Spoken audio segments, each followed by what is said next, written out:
Join me in welcoming Captain Nicholson.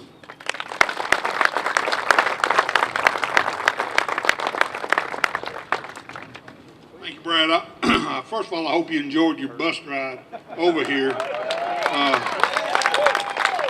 That was our maiden voyage, by the way, so we had another one standby if it broke down. But anyway, welcome to the Department of Safety and Homeland Security's Training Center.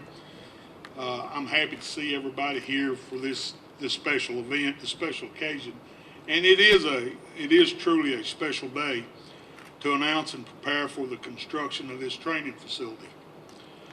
This training facility is designed to be used by all first responders statewide for training to reduce the duration and impacts of traffic incidents and to improve the safety of motorists and first responders. I personally want to thank everybody that was involved in the planning and development of this tremendous training facility. It's going to help accomplish our goals in traffic incident management. And it would not have been possible without TDOT and safety working together truly as a team and pushing this forward under the leadership of Commissioner Gibbons, Commissioner Schroer, and Colonel Trott. And let me tell you, from the first moment Colonel Trott heard about it, he was in on it. He was 100% in on it. He was committed to the planning, the development of this facility. His vision of the benefits this facility could bring to the motorists traveling in Tennessee and to first responders who work day in and day out to make the roads a little bit safer. He realized that the hands-on training on a realistic training site would help us accomplish our mission. And our mission is to save lives. It is my pleasure to introduce you, Colonel Trott.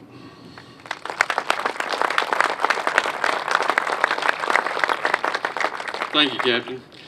I want to say a special welcome to all our guests that are here from TDOT and their conference that they've had this week. We're honored to have you here, and you've honored us with your presence. To say we are excited and grateful is an understatement. This is an example of a small idea that is developing into a big project and a big success. In 2011, I was lucky enough to be invited by federal DOT to Washington, D.C. and was introduced to the TIMS training project. There were several reasons why federal DOT was promoting the project.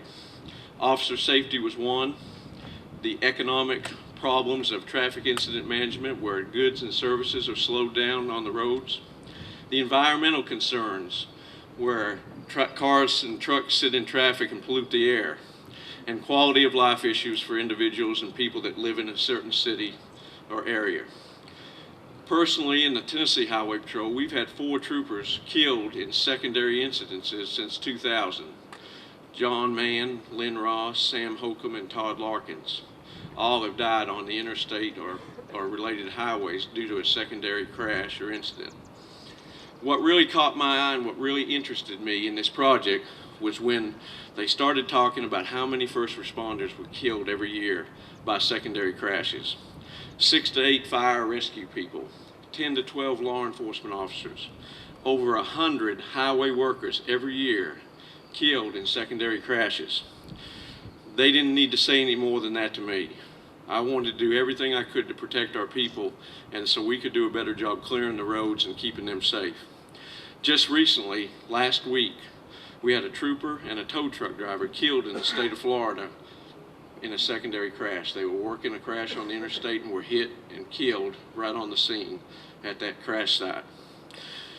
Once we decided that we were very interested in the TIMS training project, we volunteered to have the first Train the Trainer in the nation in Nashville.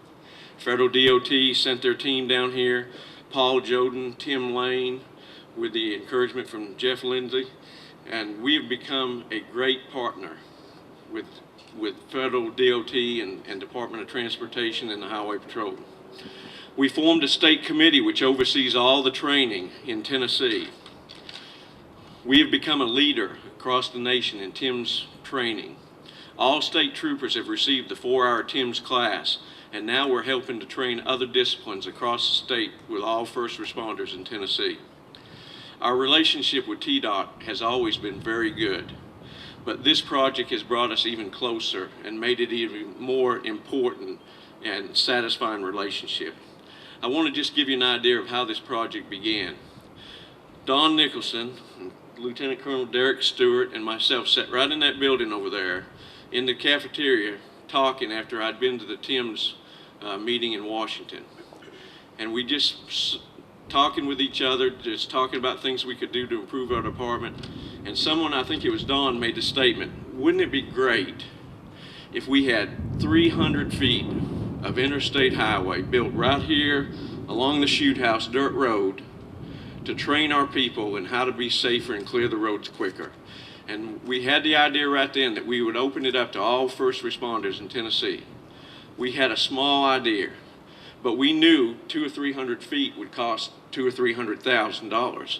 And in rough budget times, we didn't know where we'd get that money. So I talked to Frank Horn, I talked to Brad Freeze, talked to Don Gedge, who was with Federal Highway at the time and now is employed by TDOT. We consulted with Paul Diggs, people like that, and everybody liked the idea. We had it formally drawn up in a diagram and a written narrative of what we wanted to do and how we wanted to accomplish it, and we presented it to the state committee. The state committee loved the idea. They loved the presentation, they loved the pamphlet, they loved the form, they loved the diagrams, everything. But everybody looked at you like they look at you when they haven't got $300,000 to give you. And money was the problem. And I remember shortly after that meeting, I happened to run into John Schroer, the Commissioner of Transportation, and I had 5 or 10 minutes, and I had his ear, and I talked to him about the TIMS facility project. And I'll never forget what he said to me that day. I talked to him about it, told him what we wanted to do, and I told him, I said, Commissioner, I said, Tennessee will be the first state in the nation to have a dedicated facility just for TIMS training. We can be the first. And he looked at me and he said, we'll get that done, we'll find the money. And from that point on, the project has been full speed ahead with the Commissioner's support. We have just been on the go trying to get all the planning and diagrams done and leading us here to today. So we're so happy that you're here to share with us today. I also want to mention my commissioner, Commissioner Bill Gibbons, Deputy Commissioner Larry Godwin, how much support Assistant Commissioner David Perkey, who's here today, how much support we've had from inside our department to do this. It takes a lot of planning and a lot of permissions and a lot of things to get some project off the ground like this, but we've always had their support behind us, and they've seen the value in training our people to be safer and protecting them, so I want to thank them for their support. I also want to thank Courtney Larson, who's worked on the design of the project. We've spent many hours and days with her out here trying to decide exactly where this would be and how it would progress. But I want to go back to my first initial conversation about this. We asked TDOT for 300 feet of interstate highway.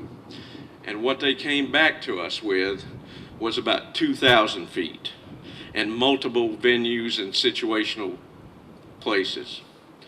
We asked for a Volkswagen and they're building us a Cadillac. And I couldn't be more proud to work with people that really care about people and their safety. They care about first responders. They care about the people they serve. The administration supports us 100%. And we're just excited for this day to finally get here. And this is a great day for the Highway Patrol, I can tell you that. With that said, I want to introduce my commissioner, Commissioner Bill Gibbons.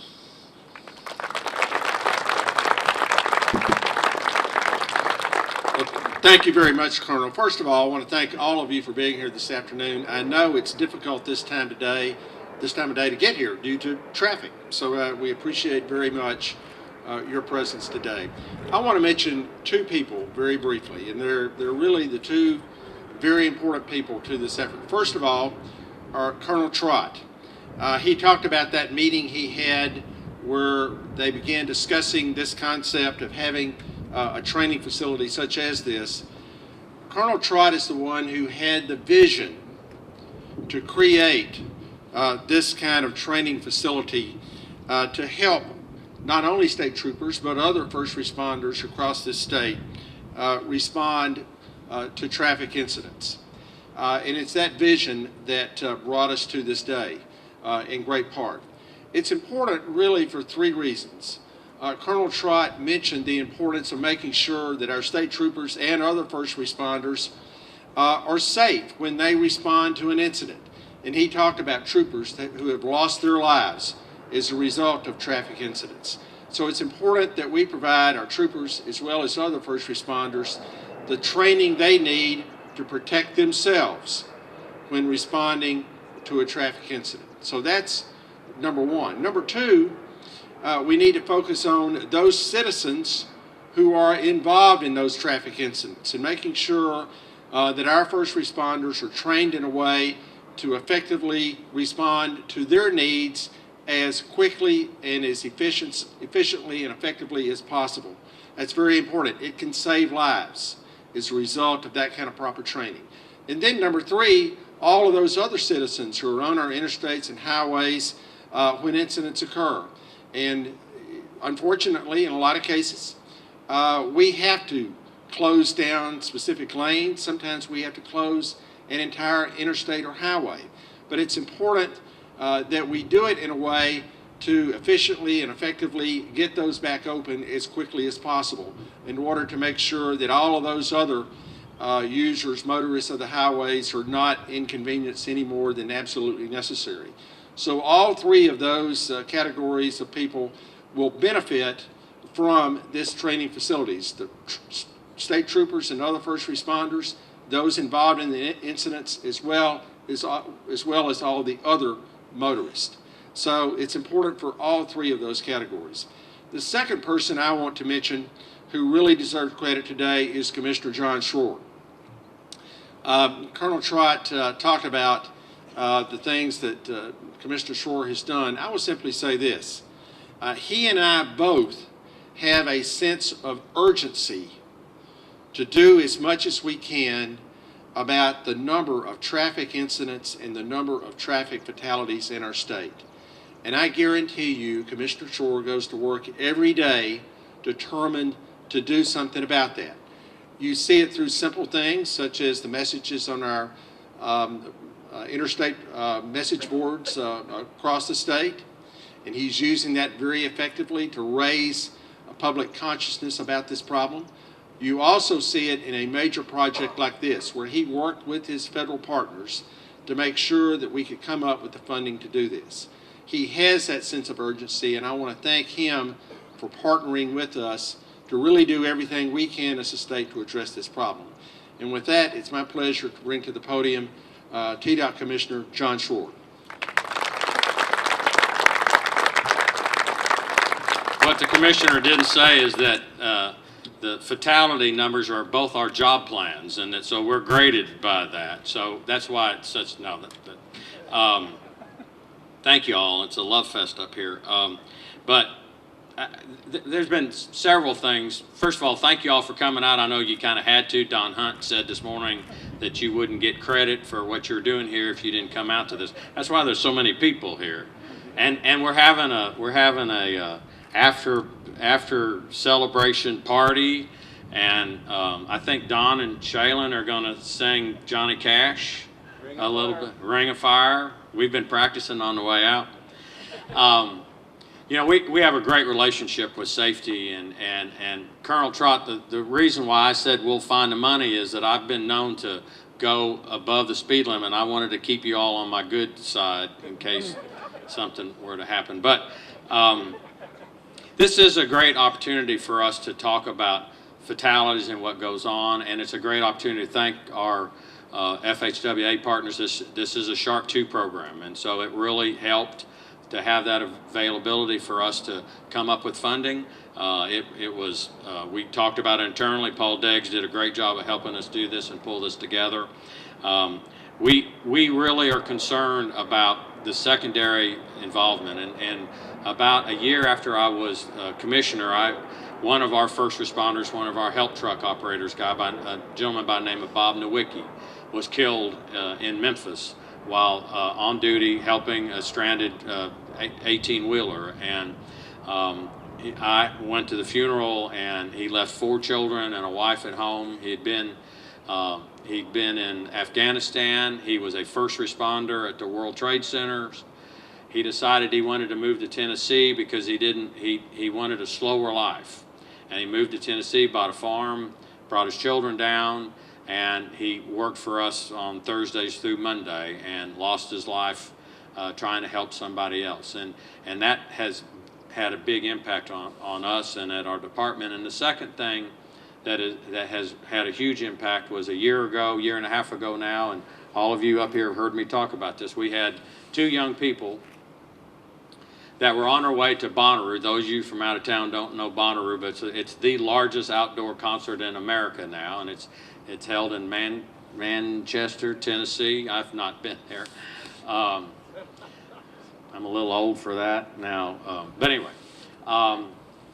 There was an incident in Murfreesboro on I-24 eastbound, and there was a backup, and it was at 2 o'clock in the morning, and there was actually another secondary incident, and then still more backup, and there were 2 young people that were 26 and 27, my children's age, and they were sitting in their car at the back of the queue, and a tractor trailer ran into them going 51, 52 miles an hour.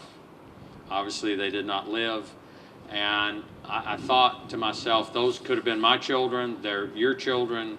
I know for a fact, being a parent, that their parents didn't really want them to go to this concert, but they said, go, be safe, make sure you call me when you get there. And they didn't hear, and the first call they got was from probably one of our highway patrol people saying that their children had passed away in a car wreck. The secondary incidents are critical to what goes on in our community. We have more control over the secondary incidents than we do the primary incidents. A lot of those are behavioral, and while we work really hard trying to educate both through our department and the safety department about distracted driving, drinking and driving, impaired driving, sleeping driving, whatever it is, we have a hard time controlling that. But we can help and control and I just lost my speaker. Is my time up? Did you do that? It's time to go to the Cash Museum. There you go. I get no respect. Was my time up? Well, I'll yell. My chief of staff who normally cuts me off, and now it's Deanna Lambert who cuts me off. But the point is that we can do something about secondary incidents, and we can do things about backup and about queue. And that's what we're doing here. This is the opportunity for us to train people to respond quicker, to get accidents and incidents out of the way, to get our first responders out of the way, to make sure we can get the traffic flowing again, and both our first responders and those people stuck in queues can be safe again. And this is a great step towards that. We're excited about doing it. We're excited about our partnership. And Brad, you're going to have to yell. I'm going to reintroduce Brad Freeze. Thank you all very much.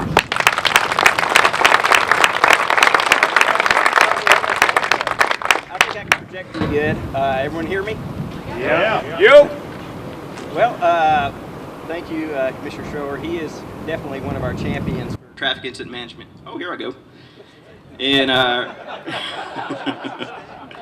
Colonel Trott and Will you tell Deanna she's fired? no, I'll let you do that. Well, I want to recognize a few other people in the audience today here with us that are also champions of traffic incident management. We have in the audience Don Hunt, who is the Executive Director of Colorado DOT, and he is the Chair of the Subcommittee on System Operations and Management, soon to be the TSM&O Committee. Those of you who are from SSONM know what I'm talking about. But we're very honored to have Don here with us today, and our another distinguished guest we have is Jeff Lindley. He is the Associate Administrator for Operations at AASHTO, and right now I'm gonna call Jeff up to. Did I say AASHTO? Yeah.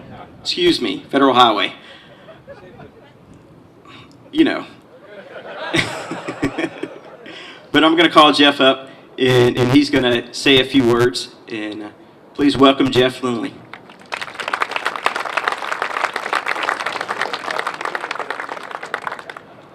Thank you, Brad. I've been out of the office for a couple days. I may have gotten fired and worked for AASHTO. Who knows? I just wanted to mostly come up and say congratulations on what I know is a big, important milestone for the folks in Tennessee, and you've heard what a difference this is going to make here. But I also wanted to say that this is significant for what it's going to mean to traffic incident management nationally and for the success of the Strategic Highway Research Program, which is where some of our training efforts originated. And I hope y'all are going to be open to receiving visitors from other states, because I think you'll be very busy once this facility is completed, hosting folks from other states that are going to want to do exactly what you all have done. I also wanted to say just a few words about leadership, because changes like this don't happen without leadership. It's easier to let somebody else be the first to do something like this and then be the state that comes and visits. It's easier to let somebody else take the risk, and it's easier to have somebody else find the money. But somebody has to be the one that steps forward and does that. And so I want to say thank you and congratulations to the folks in Tennessee for that as well. And I did want to say, in the Shark 2 program, this is not the first time that Tennessee has taken that role on. Colonel Trott talked about the meeting in Washington, and at the close of that meeting, once we had been through a dry run of the training we were going to try and offer, we needed folks to pilot that training. And Colonel Trott said, we'll do it. And several years ago, when we were talking about trying to get states to focus more proactively on operations, we asked some states to hold some summits and try and be the leaders in that, and TDOT said, we'll do it. And we had last year an opportunity for folks to host some regional operations forums, multi-state forums, where states could come together and do a little bit of training and a little bit of networking. And once again, we had 5 opportunities, and Tennessee said, we'll do the first one. So I just wanted to say, while I had the microphone, congratulations not only on this facility, but also for what Tennessee's leadership has meant to the rest of the country and for the transportation and public safety disciplines. Thank you.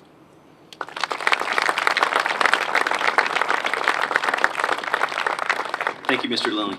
Now that I've messed up with the AASHTO comment, I need to thank the FHWA as well. So thank you, FHWA, for all your support. And here locally, thank you for our division administrator, Pam Cordenbrock. Thank you to Jessica Rich, our safety engineer here in Tennessee. Thank you for Pam Highsmith. Thank you for your part that you played in getting the funding for this project. And I want to recognize our contractor. Representative from LoJack is here in the audience with us. LoJack was awarded the contract. LoJack was awarded the contract earlier this month, so we want to recognize them, and we want to give them some notice that these men, they have guns. And if you look over to the right here, they have a tank too, so just keep that in mind. Anyway, we want to go ahead and do an official unveiling of the model. So please, if Saeed, awesome, will you come up and pull the sheet off the model? Awesome is from our office. He spent many hours building this architectural model. We're pretty proud of it, and now we're going to present this to the THP to hold in their training academy office. So, and once we'll have everyone will have a chance to go up there and look at it when we're done. But I want to mention a couple of stats on the test track. Of course, you heard the brainchild of Colonel Trott and Captain Nicholson. They came to us and shared an idea, and we love the idea, and we took it and ran with it. But it was because of their inspiration that we got here. And let me give you a few stats. The interstate section has 850 feet, ranging from 2 to 6 lanes. It has full shoulders. We have 100 foot of guardrail, 100 foot of portable barrier rail, that's Jersey barrier, so that we'll be able to relocate and stage different incidents. We have a ramp simulated, so you can simulate getting off at it or getting on at an interchange. So we can set that up and do that. And of course, over here in the guardrail, there'll be a section cut off so we can take trucks over there and turn them over and have them pulled out of the mud. So there's so many different scenarios that we can think of with this track, and it's going to be amazing. So I want to say that the state highway section also, I forgot to mention, is 700 feet of state highway and 600 feet of 2-lane section, 100 feet of 4-lane section, and there's 300 foot of cable barrier rail. We know it's important to know how to remove cable barrier rail quickly in the field during incidents. So we have that here in this track. So in full pavement marking, and we'll have a full 4-leg intersection out here where you can simulate accidents at intersection or traffic control at an intersection. In the track you'll be able to circulate traffic through and stage your traffic control through the track. So that's all I'll say with the stats. You can look at it, but right now I want to go ahead and welcome everyone over to the side here so we can put a shovel in the ground and call this official groundbreaking. We have the gold shovels, I believe. They're over there and ready. So let's do it.